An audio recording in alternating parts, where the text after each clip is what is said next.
1. When I was young, I had a great uncle called Tommy. He was my grandmother's brother, but he was a great uncle in every sense. He loved books, and he taught me to read. I have a memory of a day when the squiggles on the page became real words. It's thanks to him that I could read pretty much fluently when I started school at age of 4.5. It was him who took me to the library to get my first actual library card. The library in my hometown has since been demolished. I hadn't known that until I visited recently, and it gave me a pang. The land where it had been, now lying empty, and the only sign it had ever been there are the stairs that led up to the library, which are now overgrown with weeds. The stairs were quite steep, and I would hold Tommy's hand going up and down them. It's just a flash of a memory, but it's a happy one. He frequently babysat my brother and I. Apart from books, he loved watching the two Ronnies. Whenever I see it now, I can see us sitting on the sofa watching the show and laughing.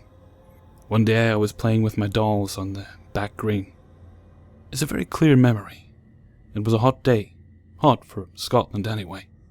I could even tell you what I was wearing because I remember my mum telling me not to go getting grass stains on my dress. I looked up to see Uncle Tommy standing at the back door. He was dressed, as always, in a suit. It used to be the way back then. Men having a suit for every day, and a suit for best. You don't really see that now. There was that slight whiff of his pipe tobacco. That's not a thing you come across much these days either. But on the rare occasions I do smell pipe tobacco, it reminds me of him. They say smell evokes the most memories. That must be true, as all this was 40-odd years ago. He didn't say anything, just smiled. I smiled back. That was all. A few minutes later I went back into the house and asked my mum where Uncle Tommy was. I remember that my dad had taken me to the library and I wanted to show the book to him. All she said was, "He's not here." Well, I wasn't having that, and I insisted, "Ah, he is. I've just seen him." But she was having none of it either and just said, "He's no here." Now that memory of being on the green, the sunshine, the scent of golden Virginia ends here, and I don't remember what followed. Hey, given the nature of these stories, you'll have worked out that although I have seen Uncle Tommy, he was no longer with us. He had in fact died just a few weeks earlier. I can't tell you whether I knew this or whether my mother made up some "he's gone to be with the angels" malarkey.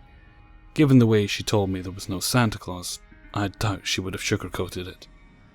Anyway, I had seen him, large as life, completely solid and three-dimensional. Nothing spooky or scary, just my Uncle Tommy. I could put this down to one of those false memory things, clear as the memory is, except for one thing. My mother remembers that day as well.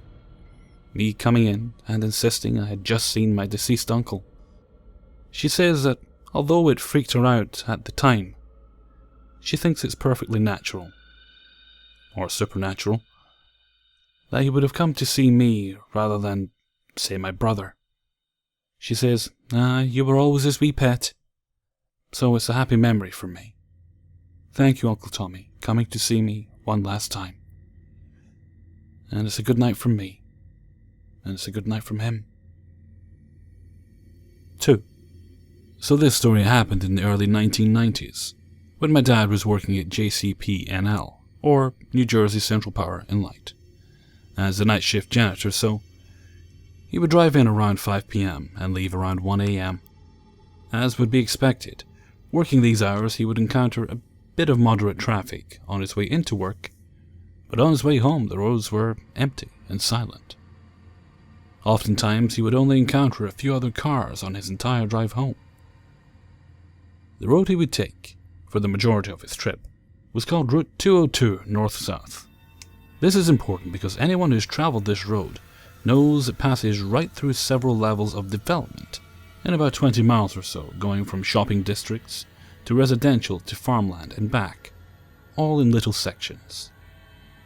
So one night in November, while driving home at around 1 a.m., my dad was passing through one of the farmland sections.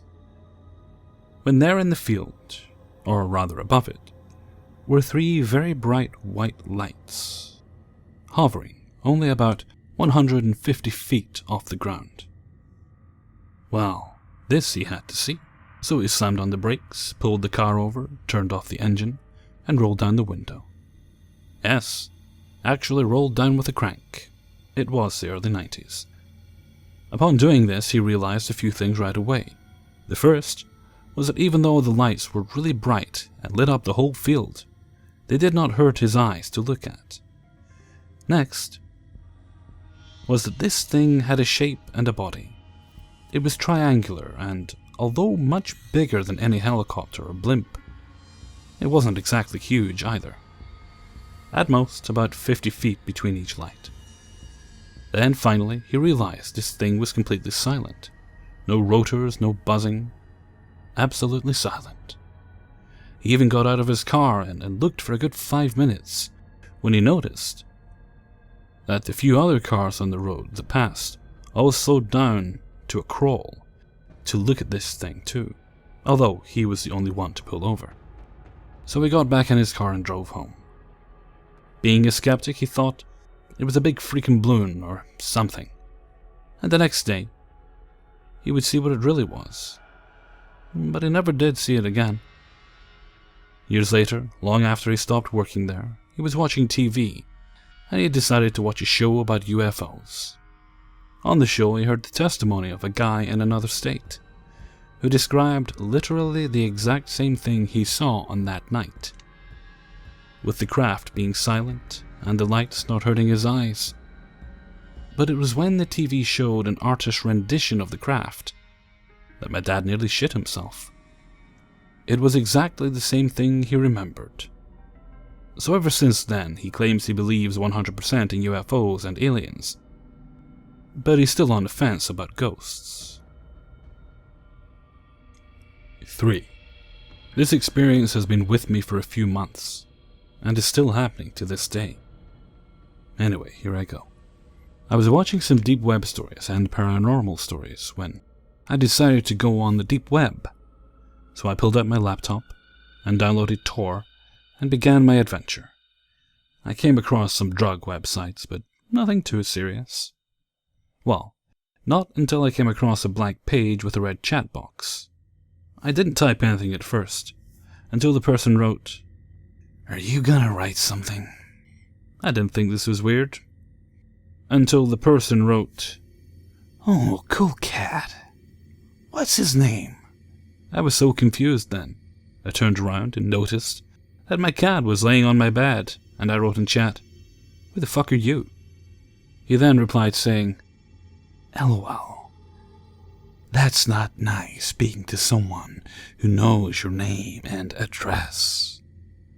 I sat laughing my ass off, and then mid-type he wrote, "It's not funny. Your name is Paul, and you're from Glasgow." Not saying whole address. Wrote in chat, Let's see what you look like." My face cam flashed and came on. A window opened up with my face, and he left the chat. I was brought into another website, and my face was on the screen with my address and name. People were commenting, saying sick, twisted things. At that moment, my phone rang, and guess who it was? Yes, that's right. Creepy deep web guy. He said, "So, did you like my website?" I screamed, "You fucking arsehole." My mum ran into the room and asked what was wrong. I showed her my recent calls, but the number was not there. No caller ID or anything. My mum just ignored me and went back to bed. I changed my number. I got a new Skype, Facebook, etc. Nothing happened for a few months until I decided to go back onto the deep web. I know, horrible idea. When I went on, I was automatically put into that website. When I was on that website, I fucking shat a brick. There were pictures of me walking to school and playing on my phone. I showed my mum and we phoned the police. They tried to trace the IP, but he couldn't find anything. The next morning at 3 a.m., there was banging on my door, and I was home alone. I grabbed the weapon that I hid under my bed, which was a rolling pin, and I hid in the living room, holding the door. Then I heard a bang. My door flew open. I was being so quiet. Everything went quiet until the door was kicked. I dropped the rolling pin and stepped back. The man strolled in casually and said, "Told you I knew where you lived," with a big fucking grin. I saw a shiny knife-like object in the man's hand. He took a lunge at me, but I had taken martial arts for 3 years, so I now sidestepped and dashed towards the kitchen. Here's a bit of info. I was looking at the living room, and the hall was to my left. And at the end of the hall was the front door, and at the front door, there were 2 bigger men. In my head, I was like, oh shit. The man from the living room ran in whilst I was distracted, and dug the knife into my arm. When the knife went in there was no pain. I was filled with adrenaline. All I felt was warm liquid, obviously blood. I turned and looked at the guy who stabbed me. And let's just say he was fucking shitting himself as I punched him in the face. Knocking him back, he then screamed, "Come here." The 2 guys turned around and walked towards me slowly. I looked towards the smaller guy and pulled the knife out. And that is where the pain kicked in. But I was so angry. I kicked the guy in the balls and stomped on his head and ran out of the back door. I phoned the police, but when they arrived, the 2 larger men were gone. But the smaller guy was also away. There were a few drops of blood heading towards the cupboard. When we opened the door, he was hiding in the cupboard. 4. So not a lot of people know this story, mainly because it's so hard to believe, and I don't want to be judged. But this is 100% true. A little odd fact about my childhood and my early adolescent stage. I used to be able to see and hear spirits. It was scary to me sometimes. Sometimes you would see and hear things that are disturbing. Now, being 21, I can only feel when something is in my room, and I'm very intuitive. Needless to say, my house gets saged weekly. I moved into the house I currently reside in when I was just turning 5, so for 16 years. The house was built in 1972. It's a big house, 3 stories, 5 bedrooms, and 4 bathrooms. I live here with my Irish Catholic family of 7. During the first year living in my house, I remember this one night clear as day. My brother and I shared a room on the top floor. We had a bunk bed, and being the bossy big sister I am, I called top bunk. It was midnight, all was quiet. I was faced towards the wall when I heard boots on our hardwood floor. Now my dad wears boots, and it wasn't uncommon for my parents to come check on us, making sure we weren't on our Game Boys. I pretended to be asleep and rolled over, facing my room. It came over to the bed and just stood there right at my head. I laid there, patiently waiting for him to walk out of my room. Minutes fly by, and I decided to peek. I saw a flannel shirt, which is something my dad wears, here and there. But what was odd was, I was at the stomach of this thing. My bunk bed was about 6 feet up. My dad is around 5'11". Now, a bit worried, I just decided to lay there. 2 hours go by of just laying there till I heard the boots step out. In the morning I asked my dad if he was in my room last night. He was confused and said he wasn't. This thing would do the same every couple of years. I saw it enter my room when it wasn't close up to me yet. It was a massive 8-foot black silhouette of a man. I couldn't distinguish the face, however, but every time it was up to my bed, I would see a flannel shirt. Fast forward to age 13. By this time, my parents knew of my little ability, and I've even gone to local businesses and told them what's there to give them closure. However, I began to drift from the Catholic Church. and dabble into occult-related things like black magic. A 13-year-old idiot me, playing with things they should not play with. What could go wrong? This caused an insane amount of things to happen. One weird thing was when I had a shadow cloaked silhouette thing follow me around everywhere. I never knew why. It never spoke to me. Just followed me. It didn't happen all of a sudden, though. It would just be in the hallway outside my room and go past me fast enough where my hair would whoosh as it passed. It began showing up in my room, which caused me to not want to be in there anymore. Then finally, it was just glued to my side. Another terrifying thing is the man was seen much more frequent. Each time I would feel like a bolt of electricity ran through me, scaring me every time. Something started scratching me. I was sitting on the couch when I began to feel a burning sensation on my cheek. I ran to the bathroom only to find 3 scratches on my face. My family were seeing orbs. I remember one night my younger sisters both screamed and ran downstairs crying and told my dad they both saw a black orb. He began taking pictures, and around 20 to 30 orbs were caught on his digital camera, every picture. I saw one too. Getting ready to take a shower, I pulled back the door, and in front of me was a black orb, just floating. Then floating at me. Scared, I called out to my least favorite sister at the time. She never responded, but okay. Eventually my family had had enough of the chaos and contacted their Catholic church, where we set up a mass held in our foyer and held confession in one of my sister's rooms. Things did die down after that. Eventually the shadow that would follow me went away.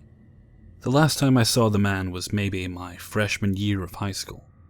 However, the little normal creepy things continued, and still do. Pictures flying off the walls, the Christmas tree shaking, etc. My sophomore year of high school, we had paranormal investigators come to my house one night. My mom and I stuck around with them, while the rest of the family went to my grandmother's. We only had 2 things as evidence. They were in my room and asked it to knock. Each time they asked, you could hear the faint knocking noises, 3 times each. In the basement bedroom where my brother now sleeps, we were down there asking questions, and the energy indicator thing would shoot all the way red. We got a voice on the recording. I'm still living here. I've just come to terms that my house has character, and a good smudging every week will keep the crazies away. I practice magic still, even some darker magic. I am Wiccan, but I am experienced and much safer not to open anything up. So far after that one phase of my life, it never has. I still don't know what I was seeing, or why. Both never said anything. So if you know what was going on, please let me know. 5. This story happened 1 year ago. I couldn't forget this day. It has given deep impact on our group of friends. Let me give some background. We were a group of 10 friends. Our group has done many nights out, and we were notorious a group. We all had fancy motorbikes, so we'd broken many laws. Our local police would always try to chase us, and they knew us, and we knew them well. Our parents know about the group of friends, and they're well. On the day of the night out, we decided to stay at one of our friends Nick's home, as he was alone in the house and his parents allow everyone to stay. We ordered food at 6 p.m. So as the night grew, at 11 p.m. we decided to check out an abandoned farm. It has a house and many other things in it. We were arriving, 10 bikes, because we decided to keep the other 5 at home, so it would look like we were at home. As it was private property, and it was sometimes guarded by police, but they only stay a few kilometers away, and we know a shortcut which does not have police on it, and brings on the same road, but the police were 2 kilometers behind that point, we were naughty teenagers and looking for fun in that farm. We reached there at 12:30 a.m. very carefully. We had parked our bikes 1 kilometer away from the place, as they were racing bikes, and we were not looking for trouble from security guards, in case they were standing there. But no guards were standing there. We formed groups of 5, because the other 5 were afraid to go inside, but Nick, I, Ron, Nil, and Dave decided to go in. We went inside. It felt safe at first, but as we go deeper we felt something off, as if we were being watched. We came across the basement and decided to go inside, as we were 5 teenagers and didn't feel fear. As we step inside the basement, we saw some satanic ritual or something worse was going on, and 7 people were sitting all in black, and the dead body of an animal was kept in the circle. As we saw them, one made eye contact with us. We screamed and ran outside. They ran after us, as we had seen something bad.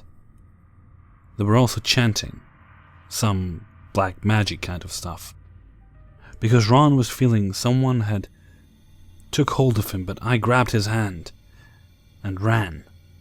We went outside and were greeted by the other 5, and we ran towards the bikes, as it was our only chance of living.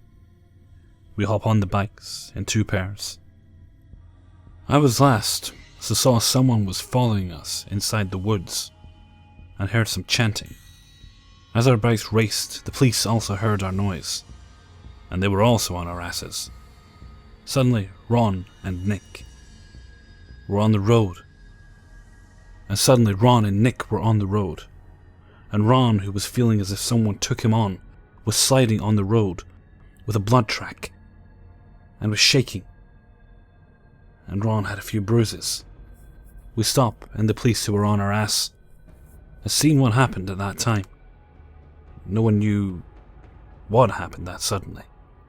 As we stopped, as did a few other friends and 2 policemen, and a man in black was laughing as if he had something to do with this, and ran into the darkness. We told the police everything. The paramedics were called. The residents that lived on the street saw the incident, as our bike noise woke them up, and they saw the blood on the road. Police went inside that farm and in the basement with the whole squad, and found disturbing things like human eye, a dead cat with its head chopped off. That night was the worst, and it has given deep impact on our memory. Ron had 1.5mm brain hemorrhage, and survived, but it gave deep impact on our group of friends, and we never went into other abandoned buildings. I think why Ron had the deepest impact and was controlled, but others had no effect. Nick was sitting behind Ron, and he went through the same accident but did not have any serious damage. I think Ron saw more than us, and they targeted him. He did not have any memory of that night, as if someone had erased it from his brain. Hey everyone, Hellfreezer here, and thank you very much for listening to 5 True Subscriber Stories, Episode 2. Now, I know there were some fantastical things in there, but whether you believe in UFOs, the supernatural, or whether you just don't believe in the 2 Ronnies, please try and keep an open mind, and certainly if you don't agree, please be civil while expressing that in the comments.